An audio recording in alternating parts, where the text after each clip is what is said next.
Despite having 4 lovers, she committed the most horrific act, murdering her own husband. From the outside, everything looked like a fairy tale that many people would envy. But Antonio's murder soon opened a Pandora's box full of lies, manipulation, and lust.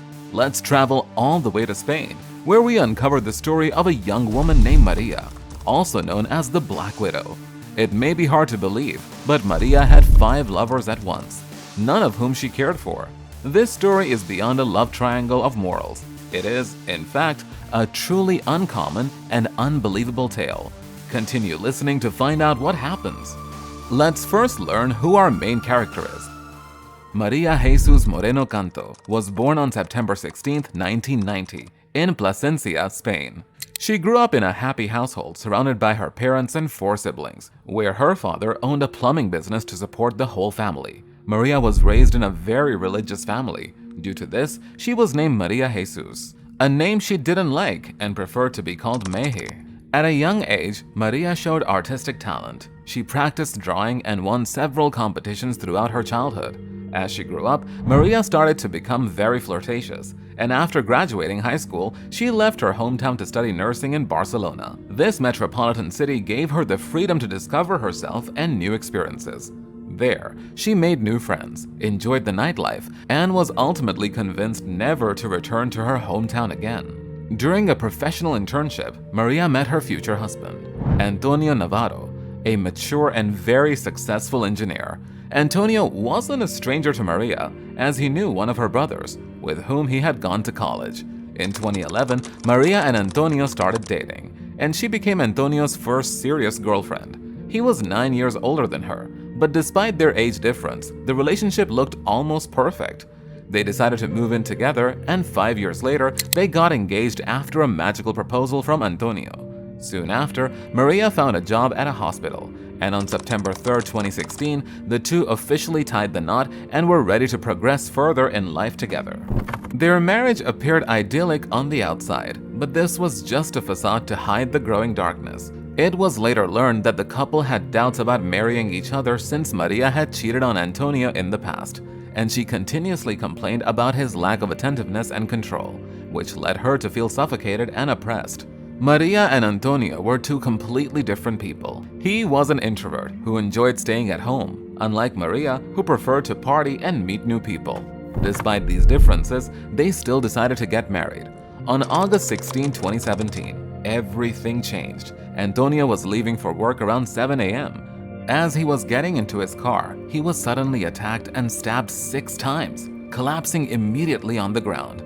8 hours after the incident, Antonio's body was discovered by a neighbor around 3:30 p.m. that same day. When the police arrived at the crime scene, they initially suspected that Antonio's death was the result of a failed theft attempt. But this belief was quickly dismissed because Antonio had all of his belongings with him, including his wallet.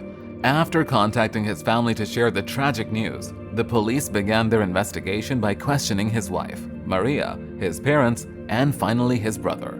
The police asked them if they knew anyone who might have wanted to hurt Antonio, as the circumstances suggested it wasn't a random attack, but that he had been specifically targeted. His relatives, friends, and colleagues pointed out that he was kind, happy, and very interactive, and did not appear to have any enemies who would do such a thing. Antonio was buried 3 days after his murder, where Maria read a love letter she had written for him at the ceremony. The investigation continued calmly to discover who killed Antonio. 5 months passed, and on January 10, 2018, the police arrested 2 people, shocking the public. If we take a look at Maria's alibi during her husband's murder, everything seemed fine. She texted Antonio the night before the murder that there had been a schedule change, and she needed to work. But further investigation revealed that she was not on duty. Another thing that made the police suspicious of Maria was that she seemed concerned about her husband's death. But as soon as the police gave her a little break, she immediately jumped on her phone and started sending messages. The police then discovered that she had 2 phones and requested permission to wiretap her. As a result of the wiretapping, a mountain of secrets unraveled, including her affair. During the time she was married, Maria was in a relationship with Jose, a 43-year-old publicist she had met 3 months before the murder. The police then had a suspect, Jose, and a motive, jealousy. But there was no link between him and Antonio, and therefore no proof of his involvement. When Jose was brought in for questioning, it turned out he had no idea Maria was married and had only discovered this information after the murder. However, he forgave her, and the relationship continued as Jose planned to marry Maria and start a family. While examining her phone, the police came across an even more interesting conversation. Maria was talking to a 47-year-old man named Salvador, a work colleague. Salvador was married for 22 years and had 2 children who were 18 years old at the time. Colleagues described Salvador as a laid-back and polite person. The wiretap investigation proved that Maria was also having an affair with Salvador, and their entire relationship history was exposed. Maria and Salvador met in September 2015, when he started working at the hospital. The two got along quite well despite their age gap. Their relationship began when Maria was newly engaged and ended briefly when she got married. They stopped seeing each other, but after a while, they resumed their relationship, usually meeting at his place or the hospital. What's even more overwhelming is that Salvador's wife also worked at the same hospital, so Maria and Salvador were very successful in deceiving everyone. Salvador served as Maria's puppet, a person she called for any small request or other needs, such as repairing her household appliances. He simply couldn't refuse to fulfill the needs of this lovely young woman. As the case moved forward, disturbing facts about Maria and Antonio's relationship continued to surface, and the facade they had built as a happy couple was completely destroyed. Antonio's brother was a key person that helped the police advance further in their investigation. Since Maria and Salvador weren't aware the police were wiretapping their phones, they used this fact to set up a trap. Antonio's brother met with Maria and told her that the police were making good progress and even had a suspect. Maria quickly called Salvador to caution him. After learning this information, the police had been anticipating this behavior, making it evident that the two were responsible for Antonio's murder. As a result, both were arrested on January 10, 2018. Maria refused to accept responsibility for her husband's murder, claiming she had nothing to do with it and that Salvador took full responsibility to protect her. She claimed Salvador was simply an older co-worker infatuated with her and killed Antonio to eliminate his rival. Continuing to have fantasies about her, they were both imprisoned in the same prison but in different units. While waiting for the trial, Salvador's defense attempted to persuade him to incriminate Maria to reduce his crime responsibility and thus his sentence. He adored Maria and refused to tell the truth, especially after receiving love letters from her. Maria wrote passionately about how she missed him, loved him, and couldn't wait for the trial to end, using romantic and encouraging words that made Salvador believe his relationship with Maria might have a future after they both served their sentences. She did this by gaining favors from inmates who sent the letters to Salvador. Salvador's hope drastically faded when he discovered that Maria was having intimate relationships with at least 2 other prisoners. After receiving this information, Salvador finally decided to speak the truth. He revealed everything about the case, beginning with the planning process and continuing with all other details. According to him, the plan to murder Antonio came about after a serious incident at his workplace, where several of his colleagues died and Antonio nearly died himself. When Maria met Salvador, she expressed her desire for Antonio to die in the accident, and they began planning his murder from that point forward. They decided on August 3, 2017, that the murder would take place on August 12, 2017. This is supported by numerous calls and messages exchanged between the two at the time. While planning and analyzing their options, they decided the murder should be done quietly with a knife. Salvador purchased the knife himself, and after killing Antonio, he threw the weapon into a septic tank. The police later discovered the knife and confirmed it was indeed the weapon used to murder Antonio. When Salvador came forward with the truth, it revealed many secrets. However, Maria complicated things so much that it appeared impossible to entangle them. A disturbing revelation was that one day before her husband's murder, Maria told Antonio she was leaving for work. The truth was that she went to another lover of hers, Thomas, a physiotherapist with whom she had previously spent several nights. During this time, Maria managed to have 3 lovers outside of her marriage. Maria met Thomas 6 months before getting married, and that's when they started a relationship. Thomas tried to talk her out of marrying Antonio, who later discovered her affair by finding messages on her phone. Antonio decided to forgive her if she promised never to see Thomas again. Maria made the promise, but continued to see him behind Antonio's back. Thomas stated that Maria told him several times that her husband was abusing her, and he felt sorry for her. What surprised me the most was Maria's decision to have dinner with her husband one day before his murder. Little did he know that she had planned his murder with one of her lovers. The next day, Maria texted Antonio to let him know that her schedule had changed and she wouldn't be able to come home that night because she was on duty. She also informed him that dinner was prepared for the evening.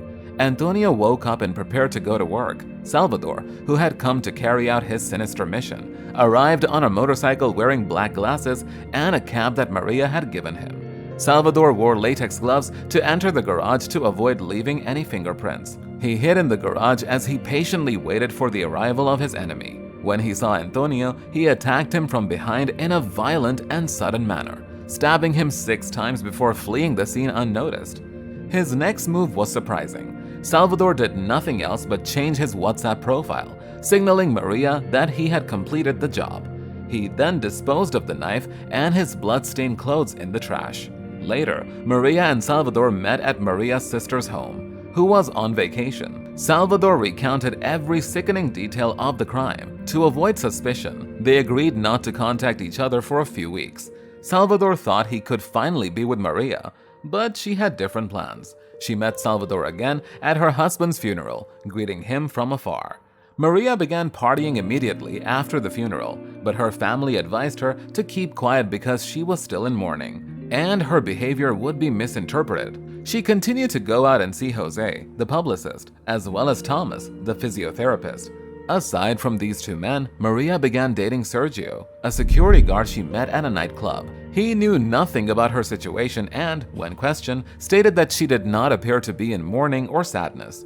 Maria continued living multiple lives until she was arrested. Her love life was a real maze that complicated the police's work even more. Further investigation revealed that Maria had another love, a nurse who worked at the same hospital. She saw him while married, and the two occasionally went on intimate dates. According to Salvador's statements, Maria was content and unconcerned about the consequences, focusing instead on getting the money as soon as possible. Antonio had taken out a life insurance policy through his work, so Maria expected a widow's pension of 1,100 euros per month and a premium of 47,000 euros since he died violently. She told many of her friends about it, contacted the insurance provider, and asked the administrative services to declare Antonio's death as a violent accident to receive the maximum payout. All of this served as evidence that she was motivated by money. Maria never admitted she was the mastermind behind her husband's murder. She defended herself by accepting the affairs but denying she ordered the killing. She explained that she was too scared to call the police when she learned about the murder, but not scared enough to stop seeing Salvador. This allowed her to justify meeting him immediately after the murder. Everything was crystal clear for the authorities. Maria ordered Salvador to kill Antonio for the widow's pension and part of his inheritance, while Salvador accepted because he was in love. On October 14, 2020, Maria was sentenced to 22 years in prison and Salvador to 18 years in a highly publicized trial. The court determined that Maria had aggravating circumstances because she was married to the victim, while Salvador had extenuating circumstances. In addition to jail time, Maria was sentenced to pay 200,000 euros to Antonio's parents and 50,000 euros to his brother to cover the family's legal expenses. A month later, on November 18, 2020, a popular jury confirmed Maria's sentence of 22 years and Salvador's of 18 years in prison. Maria's family was devastated because they initially believed she was innocent, if not a victim, and that Salvador had orchestrated everything. On the other hand, Salvador's family was shattered. His wife fled for divorce, and his children refused to visit him. His ex-wife stated that she never imagined Salvador capable of planning and committing such a heinous crime and was unaware of his affair. Maria does not appear to have learned her lesson. Even in prison, Maria behaves in the same way, but Salvador is no longer her puppet. She doesn't communicate with him since she sees him as being in the past. She regularly works as a nurse's assistant or in the prison kitchens and maintains relationships with inmates. Maria was discovered having intimate relations with David, a convicted murderer, during a class in a small room in a socio-cultural building. Aside from David, she is said to be in a relationship with another inmate who also works in the kitchen. Maria maintains multiple relationships and, thanks to her charming personality, she obtains products such as cigarettes and alcohol from prisoners. As a result of her tasks, Maria has gained a privileged status in prison, allowing her to enjoy recreational activities, visit the sports hall and library, and even watch television from her cell. Salvador, on the other hand, is no celebrity. He has been emotionally broken down, hasn't talked to anyone in a long time, and frequently cries. His cellmate revealed that he has promised to keep an eye on Salvador to prevent him from committing suicide. A protocol is in place to keep inmates from committing suicide, usually lasting 2 weeks in theory. But for Salvador, it lasted months due to his unstable emotional state. I choose to present this case not only because of the evil murder, but also because of Maria's character, a woman with 5 lovers, which is still something very unusual. Further research revealed that Maria was diagnosed with a high psychopathic score. People with a psychopathic personality often have a sexuality marked by several characteristics, such as sexual precocity, multiple sexual partners, an uncommitted attitude towards sexual relationships, and hypersexualization, all of which can be found in Maria's behavior. Her behavior is described as a pattern of recurrent, intense, and excessive preoccupation with sexual fantasies, strong sexual urges, and behaviors out of her control. She appeared to have lost track of her actions, continuing to lie and cheat on each of her many lovers. A 2012 study found that individuals with a high psychopathy score tend to seek more risky sexual behaviors. Maria had numerous affairs with men she met on the road, nights out, at work, and in other places. It is thought that she may feel very few emotions, particularly negative ones like fear and stress, which may explain why she engages in such risky behavior. These kinds of sexual experiences could compensate for her emotional poverty, satisfying one of her primary needs, intimacy to the extreme. Due to a lack of empathy, despite not being completely capable or choosing not to feel emotions, she knew how to channel them. She wrote passionate love letters to Salvador while having other relationships and likely not feeling the same way about him. Maria, not wanting to be with her husband but unable to afford divorce, chose to kill him, not wanting to be with Salvador anymore but unable to afford jail time. She continued to manipulate him. Salvador was in a dependent relationship with Maria and became so consumed by her that he killed another human being. It is mind-blowing to learn that Maria tried to convince all her lovers to murder Antonio, with Salvador being the only one who accepted. It is unimaginable how Salvador must have felt learning Maria had cheated on him, and that he wrecked his family for a woman who no longer wanted to be with him. This is the story of the Black Widow, a woman capable of having not a double life, but multiple lives, deceiving almost every person she interacted with. While she continues with her behaviors, it looks like her story ends not with a conclusion, but with a suspenseful "to be continued."